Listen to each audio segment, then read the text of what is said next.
Hi guys, welcome back to my channel. Today I'm going to show you how you can recruit and awaken the LR Dr. Wheelo in Dragon Ball Z Dokkan Battle.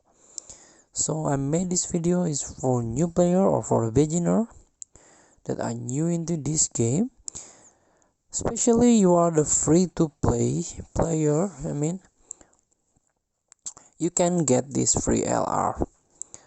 So let's tap the start, tap the event, and as you can see there are four options here: story, growth, challenge, and Z bell.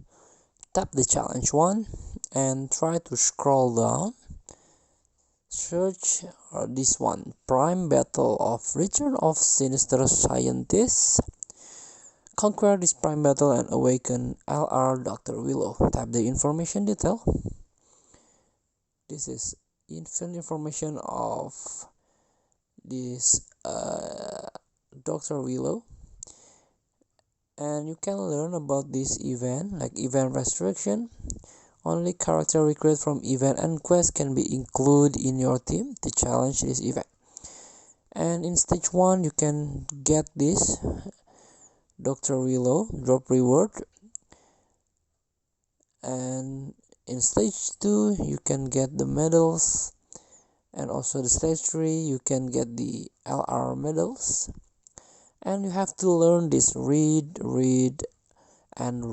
this condition. And this is the stage 2 you can obtain this one. This is the example of Dokkan Awakening of Dr. Willow. Their passive skill also, you can hold this one and you can read it carefully. And also you can get other rewards like 1 dragon stone in each stage. So thank you for watching. Don't forget to comment, like, and subscribe. Also click the next button below. Enjoy the game.